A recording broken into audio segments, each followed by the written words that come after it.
This is part 2 of the Withdrawal of Consent, the Protocols of the Learned Elders of Zion, which is fundamental in the War on David mechanisms through the systemic insurrections generated by those disloyal to competence and the rule of law in favor of their own unwise pursuits of power, as there is no law against power is their general ambition in their feudalist structure of the law of power, which is the subversion of the rule of law, at which point power, being above law, can, from the position of the unitary executive theory, destroy law and order in the United States in favor of lawless, anarcho criminal activities under the presumption of who has acquired or absorbed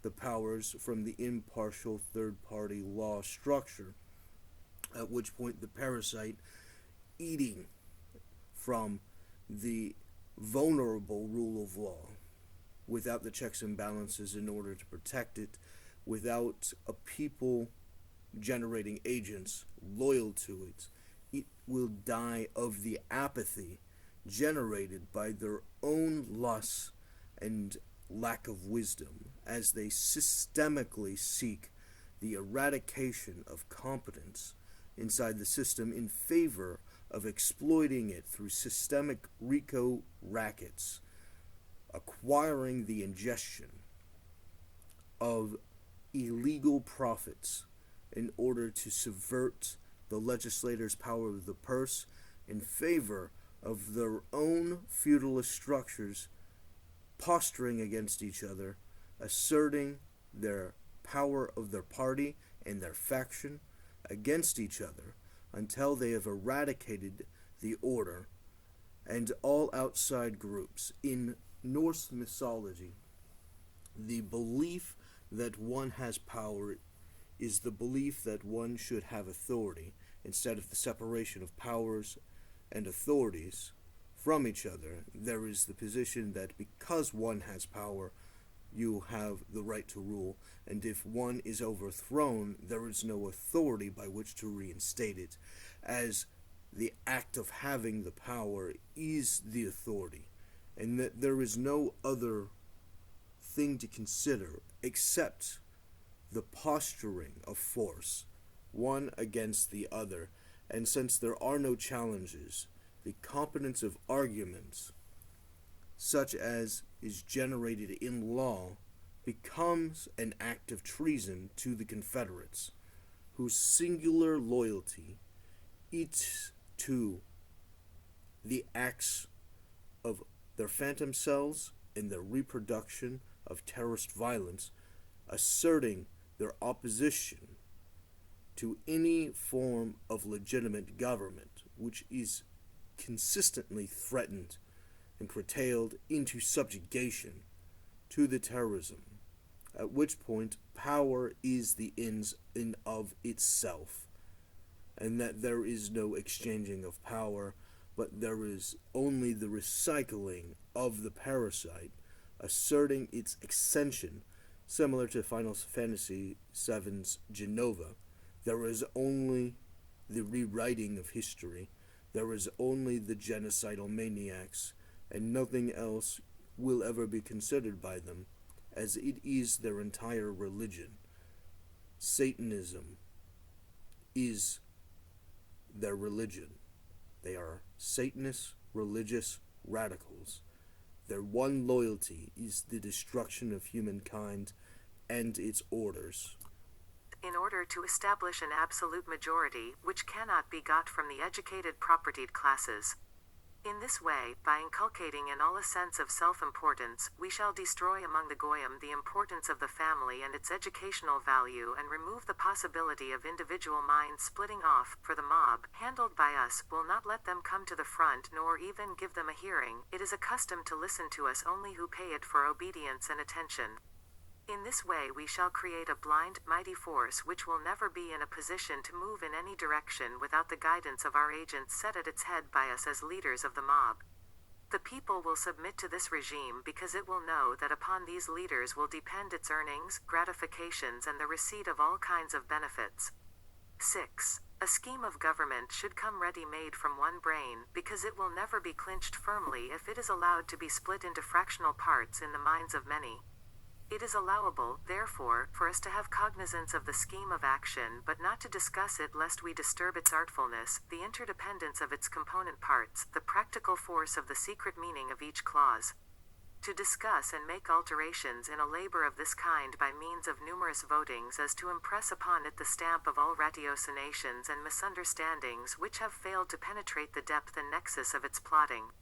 We want our schemes to be forcible and suitably concocted.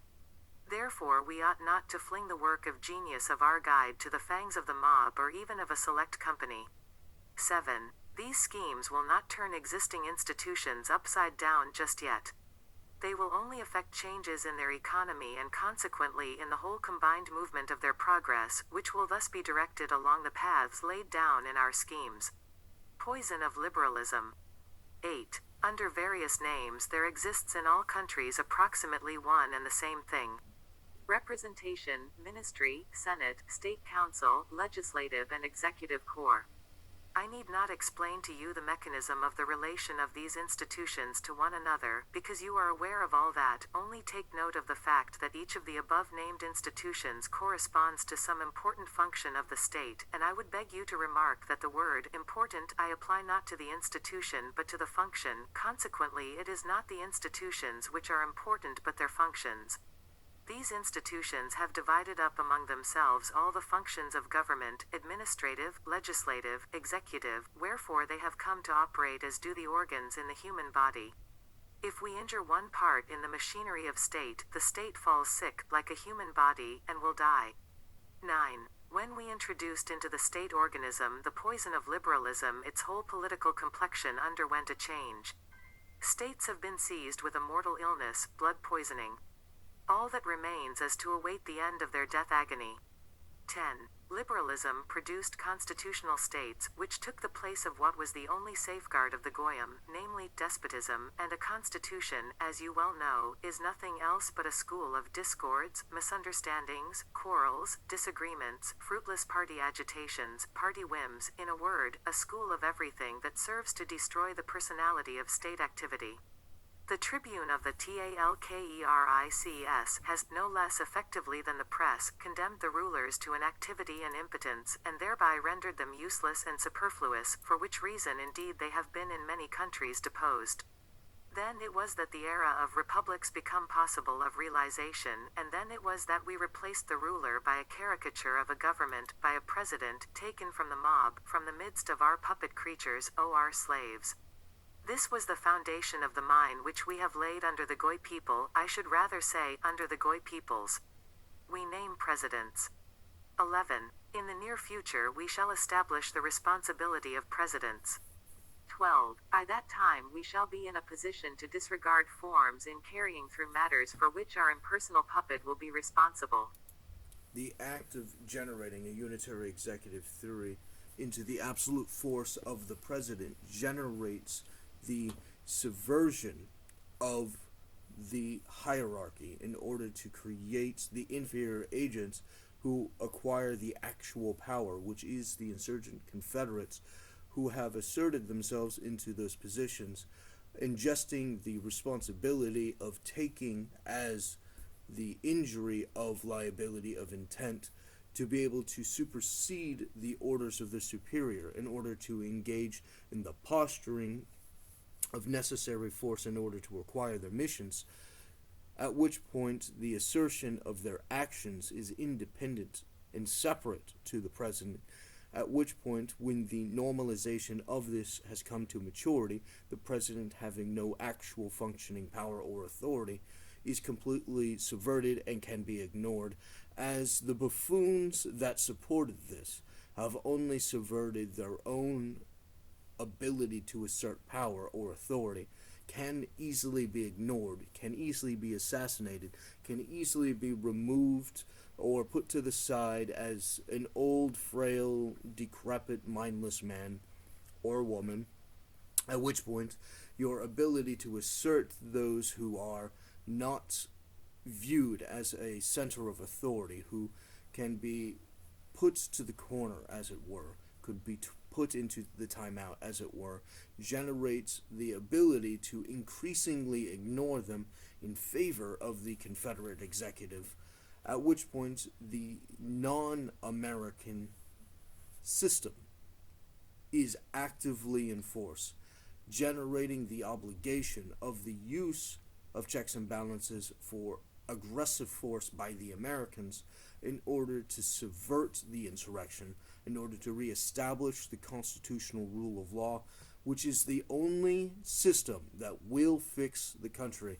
The only order that will protect the American people is the one we agree to in the Constitution. Our social contracts, as the active order of the insurrectionists, are those of the subversives against the society and are not the patriarchy, who they have restrained and detained and harassed on the basis of them posturing through their forgeries to assert of themselves their own powers in replacement by their threats, by their thefts, generating their usurpation through the system of treason, which is their national loyalty.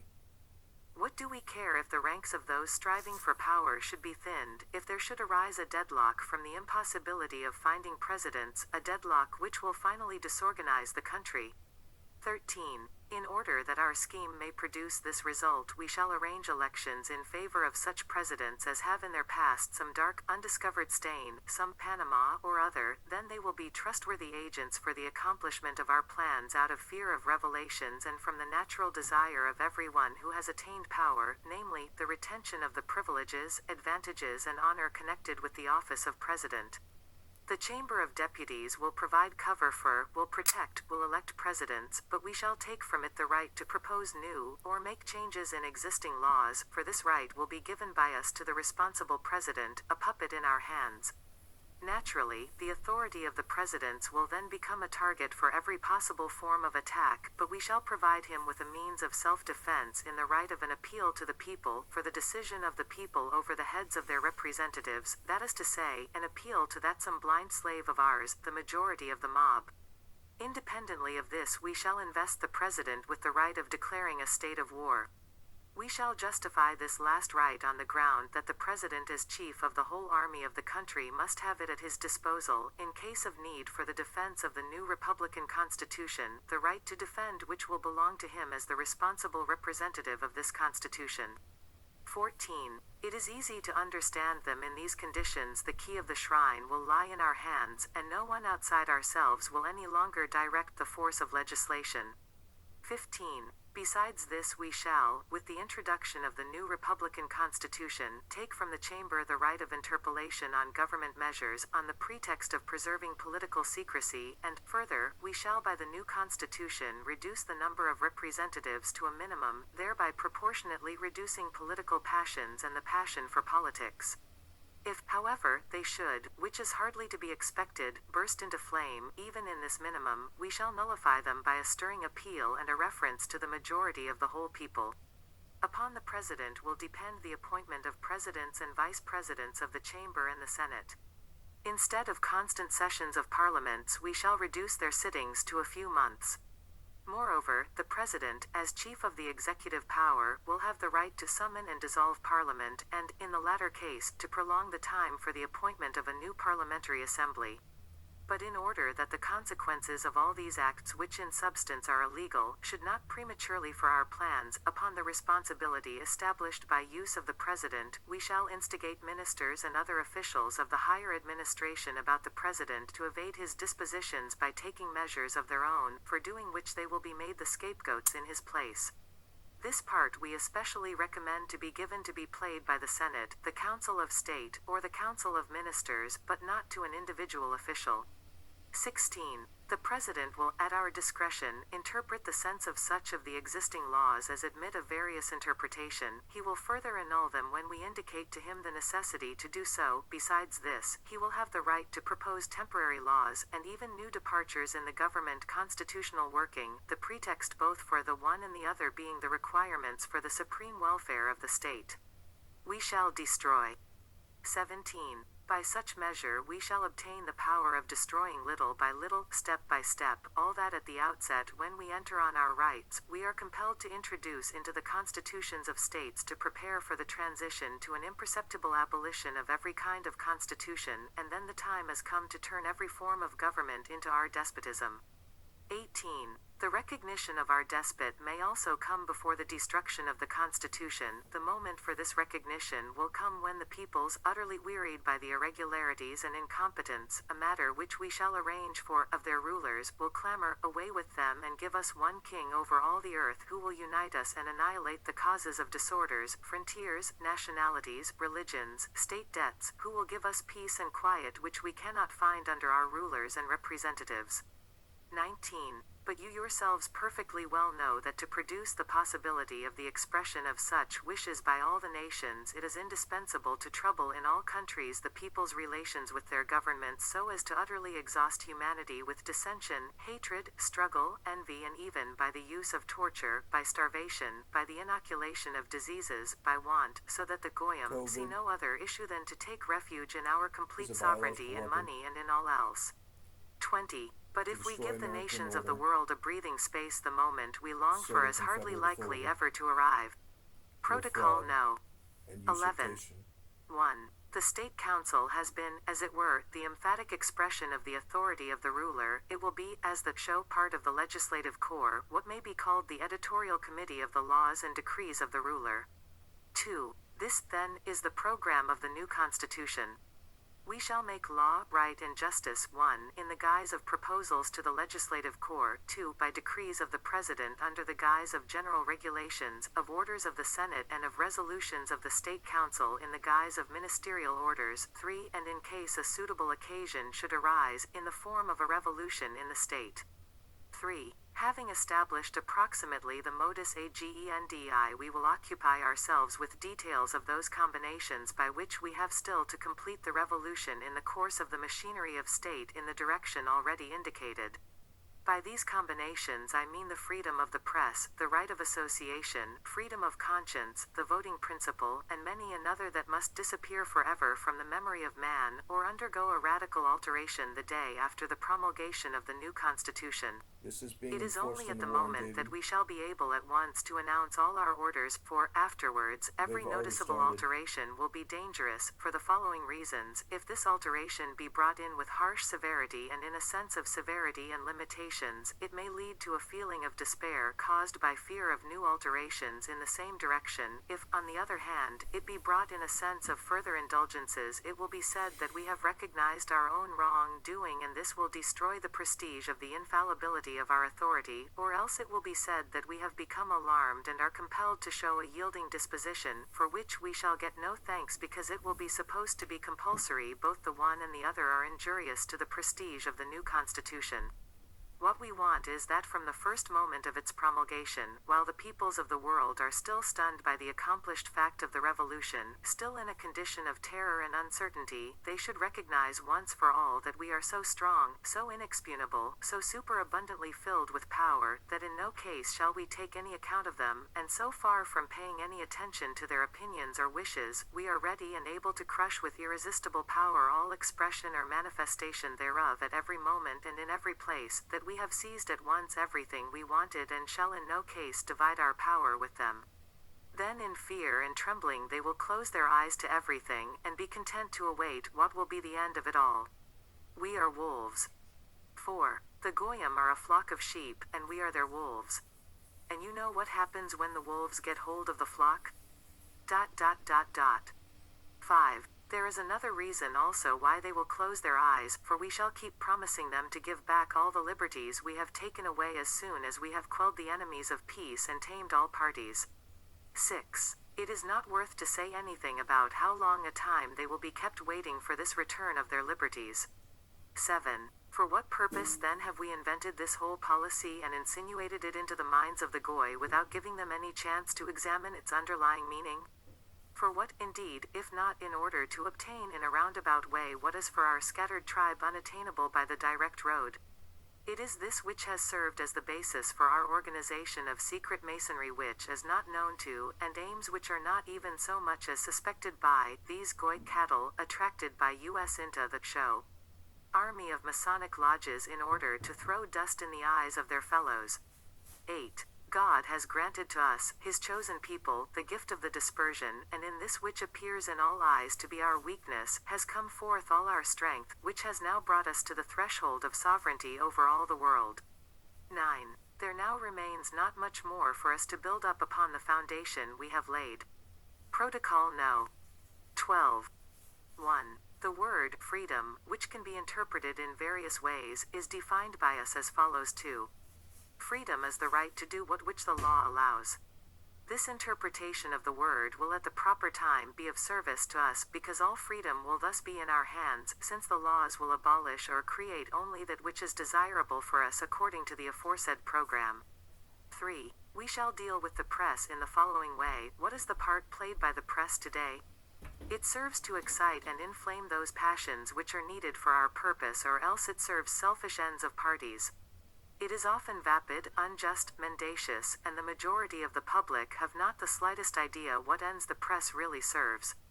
We shall saddle and bridle it with a tight curb. We shall do the same also with all productions of the printing press, for where would be the sense of getting rid of the attacks of the press if we remain targets for pamphlets and books? The produce of publicity, which nowadays is a source of heavy expense owing to the necessity of censoring it, will be turned by us into a very lucrative source of income to our state. We shall law on it a special stamp tax and require deposits of caution money before permitting the establishment of any organ of the press or of printing offices. These will then have to guarantee our government against any kind of attack on the part of the press. For any attempt to attack us, if such still be possible, we shall inflict fines without mercy. Such measures as stamp tax, deposit of caution money, and fines secured by these deposits will bring in a huge income to the government. It is true that party organs might not spare money for the sake of publicity, but these we shall shut up at the second attack upon us. No one shall with impunity lay a finger on the aureole of our government infallibility. The pretext for stopping any publication will be the alleged plea that it is agitating the public mind without occasion or justification. I beg you to note that among those making attacks upon U.S. will also be organs established by U.S., but they will attack exclusively points that we have predetermined to alter. We control the press. 4. Not a single announcement will reach the public without our control. Even now this is already being attained by us, inasmuch as all news items are received by a few agencies, in whose offices they are focused from all parts of the world. The attack against David Bowles includes the dismantling of the National News Corporation, which he would have possessed, which was essential as he was not subject to the double agents insurrection system, at which point they would not rely on him in order to comply with any of their orders, including the order to turn off air security for 9/11, which Giuliani complied with in order to do, at which point the orders from the character Mattis, under the direction of the Confederate loyalists, coming from Lindsey Graham's group as a character, had the war against the United States authorities, which he's actively been boasting about as his rejection of the right to the Bill of Rights, or the respecting of the Bill of Rights, is fundamental to the system, at which point the Project Northwoods being pushed is fundamental to that war for the Confederacy against the Americans. Lindsey Graham's resume is derived by him being accelerated by the Confederates in order to assert these changes in policies by the removing of the Americans by violence and the censoring and defaming and the smear factories against them, in order to have a permanent exchange of politicians instead of the Americans to have Confederate politicians in force, generating the acceleration of the edits in the enforcement of terrorism and ex post facto policy, generating their systems, at which point 9/11 is 100% a terrorist attack, and the war on terror was an abject failure because they refused to name the enemy. The enemy is the Confederates. The terrorists, using the advancement of policies by the terrorist attack, does both hand in hand the same thing. The acceleration of the Confederate powers by the infection of the American government generates the increased powers and authorities and ingestions of resources in order to fund these acts of Confederate terrorist insurrection, allowing them to advance the threat against America by the systematic, predetermined powers asserted against the Americans as the checks against the American authorities becomes the primary thing, at which point you have the criminalization of evidence, such as Snowden or Julian Assange, who are actively suffering the reprehension of the Confederate insurrection, such as David Bowles, who is receiving retaliation against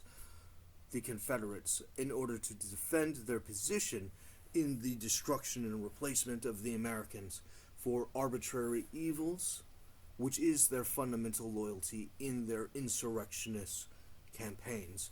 At which point you have to understand that there is an obligation to uncensor, publish, and mass distribute these secrets, which are just secret crimes.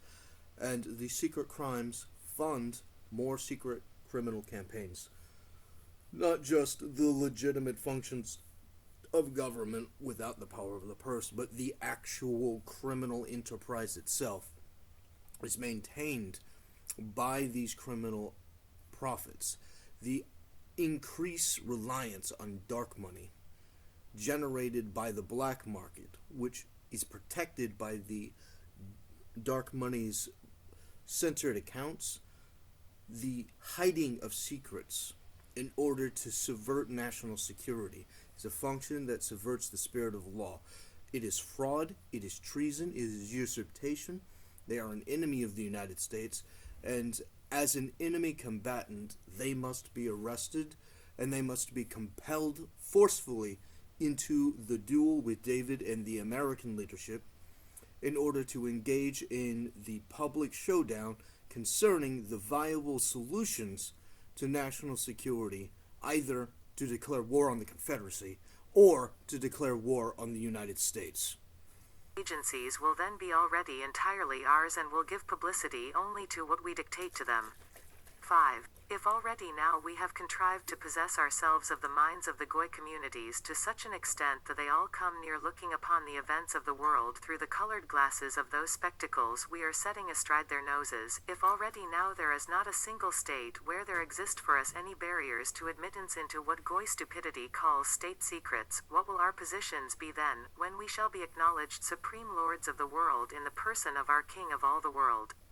6. Let us turn again to the future of the printing press.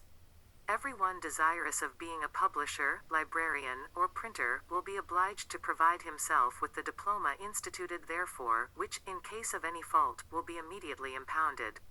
With such measures the instrument of thought will become an educative means on the hands of our government, which will no longer allow the mass of the nation to be led astray in byways and fantasies about the blessings of progress. Is there any one of us who does not know that these phantom blessings are the direct roads to foolish imaginings which give birth to anarchical relations of men among themselves and towards authority, because progress, or rather the idea of progress, has introduced the conception of every kind of emancipation, but has failed to establish its limits? All the so-called liberals are anarchists, if not in fact, at any rate in thought. Every one of them in hunting after phantoms of freedom, and falling exclusively into license, that is, into the anarchy of protest for the sake of protest. Free press destroyed. 7. We turn to the periodical press. We shall impose on it, as on all printed matter, stamp taxes per sheet and deposits of caution money, and books of less than 30 sheets will pay double. We shall reckon them as pamphlets in order, on the one hand, to reduce the number of magazines, which are the worst form of printed poison, and, on the other, in order that this measure may force writers into such lengthy productions that they will be little read, especially as they will be costly. At the same time, what we shall publish ourselves to influence mental development in the direction laid down for our profit will be cheap and will be read voraciously. The tax will bring vapid literary ambitions within bounds, and the liability to penalties will make literary men dependent upon us. And if there should be any found who are desirous of writing against us, they will not find any person eager to print their productions in print. The publisher or printer will have to apply to the authorities for permission to do so. Thus we shall know beforehand of all tricks preparing against us, and shall nullify them by getting ahead with explanations on the subject treated of. 8. Literature and journalism are two of the most important educative forces, and therefore our government will become proprietor of the majority of the journals. This will neutralize the injurious influence of the privately owned press and will put us in possession of a tremendous influence upon the public mind. If we give permits for 10 journals, we shall ourselves found 30, and so on in the same proportion. This, however, must in no wise be suspected by the public. For which reason all journals published by us will be of the most opposite, in appearance, tendencies, and opinions, thereby creating confidence in us and bringing over to us quite unsuspicious opponents, who will thus fall into our trap and be rendered harmless. 9. In the front rank will stand organs of an official character. They will always stand guard over our interests, and therefore their influence will be comparatively insignificant. 10. In the second rank will be the semi-official organs, whose part it will be to attack the tepid and indifferent. 11. In the third rank we shall set up our own, to all appearance, opposition, which, in at least one of its organs, will present what looks like the very antipodes to us. Our real opponents at heart will accept this simulated opposition as their own and will show us their cards. 12. All our newspapers will be of all possible complexions, aristocratic, republican, revolutionary, even anarchical, for so long, of course, as the Constitution exists. Like the Indian idol, Vishnu, they will have 100 hands, and every one of them will have a finger on any one of the public opinions as required. When a pulse quickens, these hands will lead opinion in the direction of our aims, for an excited patient loses all power of judgment and easily yields to suggestion. Those fools who will think they are repeating the opinion of a newspaper of their own camp will be repeating our opinion, or any opinion that seems desirable for us. In the vain belief that they are following the organ of their party, they will, in fact, follow the flag which we hang out for them. 13. In order to direct our newspaper militia in this sense, we must take special and minute care in organizing this matter. Under the title of Central Department of the Press we shall institute literary gatherings at which our agents will, without attracting attention, issue the orders and watchwords of the day. By discussing and controverting, but always superficially, without touching the essence of the matter, our organs will carry on a sham fight fusillade with the official newspapers solely for the purpose of giving occasion for us to express ourselves more fully than could well be done from the outset in official announcements, whenever, of course, that is to our advantage. 14. These attacks upon us will also serve another purpose, namely, that our subjects will be convinced to the existence of full freedom of speech, and so give our agents an occasion to affirm that all organs which oppose us are empty babblers, since they are incapable of finding any substantial objections to our orders. Only lies printed. 15. Methods of The insurgents who are promoted through their communist structure, such as the character for BS, or the character for Dave Rubin or Joe Rogan, or many of the others who are on the left and are on the right, but are all functionally all loyal to the insurrectionists, are generating these positions simply as was explained and is continuing to be explained, as they are actively covering for an exclusively controlled market. The compromised defense is generated for the systematic position that they are the only mechanism by which to receive any of the truth, at which point everything you hear is specifically curtailed to serve the enemy, at which point you have to observe them in order to engage in any legitimate collection of resources or research, but you can't take them to heart. Similar to the position of the assertion of their false aggressions while they support the position of statism or the secret terrorisms of the police forces, which are asserted from the opposition to the false defund the police type structure, which is a mechanism which allows them to.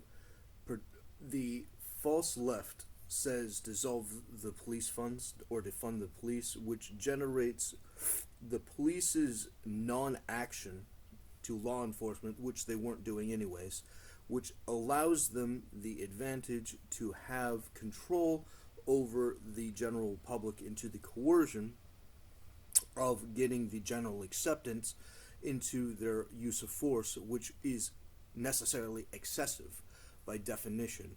At which point you have the assertion of the fraud, which increases the revenue, which, if you study the history, they have systemically received more funds as a direct reaction to it, even by those promising to dissolve the funding. At which point you understand that it's all a con game. They're running a racket which is generating the systems of Confederacy in the destruction of the Americans. The normal understanding of what is reasonable for a police officer is subverted by their oaths of loyalty to the office being subverted in favor of loyalty to the group. At which point the Confederates are ascending to the higher ranks, which acquires the subordinates to fall in line. At which point, if you have an ordinary police officer challenge the action, like has happened before many times, I forgot what his name was. It was a black officer who challenged criminal excessive action by his other officers, was fired for not being loyal to the in-group, at which point the act of reason is subverted by its own natural functions. The function that subverts the spirit of law is fraud. The action that in part destroys the definition of the whole as to render it meaningless is the attack against the whole, at which point the entire definition has no functional substance and equates to the reason of the natural repetition of the enforcement of arbitrary force, which generates the accessibility to the use of terrorism by KKK subcontracting for Confederate militia terrorism against the American people, allows them to win the Second Civil War by the color of law, whereas they lost the first one without the color of law. Without fraud, they were unable to beat the Americans, and in the words of Ronald Reagan, if fascism ever came to the Americans, it would come from the left. At which point, it doesn't matter whether or not liberal friends think that it is true. It is the fact that they don't understand the definition which is generated, and this artificial confusion of the definition generates an infinite arbitrary mechanism for them to repurpose everything as to ingeniously create the subversion of their own argument as they go from each angle in order to advance their political agenda of war against the American systems. Organization like these, imperceptible to the public eye but absolutely sure, are the best calculated to succeed in bringing the attention and the confidence of the public to the side of our government. Thanks to such methods we shall be in a position, as from time to time may be required, to excite or to tranquilize the public mind on political questions, to persuade or to confuse, printing now truth, now lies, facts or their contradictions, according as they may be well or ill received, always very cautiously feeling our ground before stepping upon it.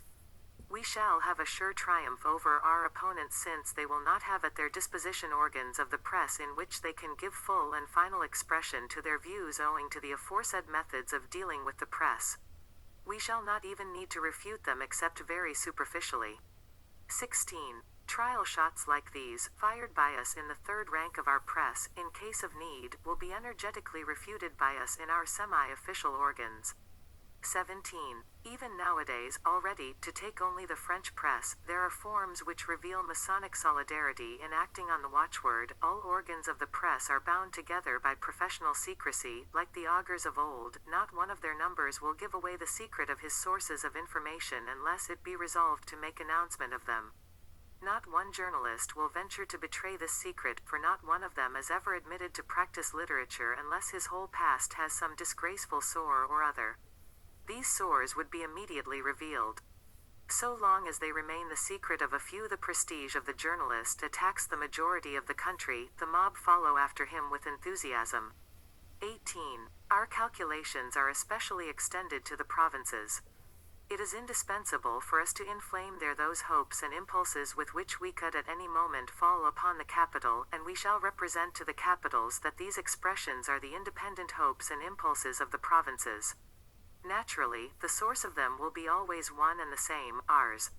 What we need is that, until such time as we are in the plenitude power, the capitals should find themselves stifled by the provincial opinion of the nations, i.e., of a majority arranged by our agentor. What we need is that at the psychological moment the capitals should not be in a position to discuss an accomplished fact, for the simple reason, if for no other, that it has been accepted by the public opinion of a majority in the provinces.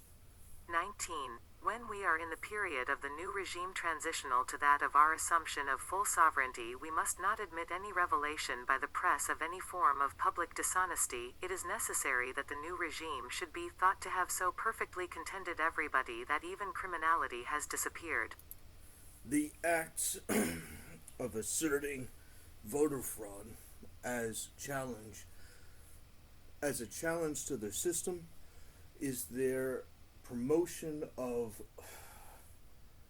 it's the disillusionment of confidence in the voting structure is an attack on the system, has commonly been a thing that they would like to promote, whereas their federal government agents contracted under Lindsey Graham's war, including the Bill Barr's position that federal agents in the acts of enforcing their duties would be able to engage in the use of voter fraud and the dismantlement of the access without due process, which by definition is the confession to it being normalized and enforced. Now, since these are secret systems put in place, the agenda of the federal government is to come up with a smear factory lie, which is normal to foreign relations and how the American structure has been used against the foreign countries. In the subversives against especially the South Americans, they create propaganda through their screenwriters and propagandist systems, at which point they promote it and then they use the resource from it being reported on in order to ingest it, at which point they have access to their own strawman argument, which has been cleaned or laundered through the structure of their systems, at which point you have the active ability of systemic false legitimacy in the illegal extremist use of force justified by fraud, such as in the the war on terror invasions of the other countries which were on the list but were not justified by the war on terror, like the WMDs, which were not discoverable because they weren't real and they were known at the time to not being real, at which point you have the use of fraud in order to justify that, at which point the Confederate war tactic would be generating these false narratives, asserting their privilege to the voter fraud mechanism, at which point you have the direct crafting of the political landscape through their terrorism systems, reinforced by their smear factory defamations, which is a system of criminal war against the American law. Cases of the manifestation of criminality should remain known only to their victims and to chance witnesses, no more. Protocol No. 13. 1. The need for daily forces the Goyim to keep silence and be our humble servants.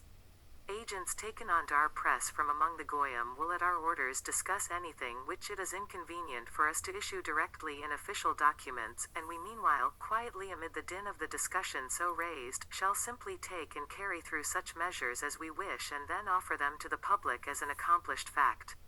No one will dare to demand the abrogation of a matter once settled, all the more so as it will be represented as an improvement. And immediately the press will distract the current of thought towards new questions. Have we not trained people always to be seeking something new? Into the discussions of these new questions will throw themselves those of the brainless dispensers of fortunes who are not able even now to understand that they have not the remotest conception about the matters which they undertake to discuss. Questions of the political are unattainable for any save those who have guided it already for many ages, the creators. 2. From all this you will see that in seeming the opinion of the mob we are only facilitating the working of our machinery, and you may remark that it is not for actions but for words issued by us on this or that question that we seem to seek approval. We are constantly making public declaration that we are guided in all our undertakings by the hope, joined to the conviction, that we are serving the common weal.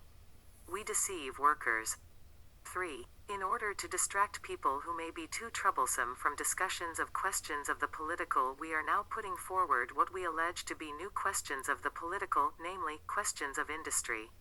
In this sphere let them discuss themselves silly. The masses are agreed to remain inactive, to take a rest from what they suppose to be political, which we trained them to in order to use them as a means of combating the Goy government.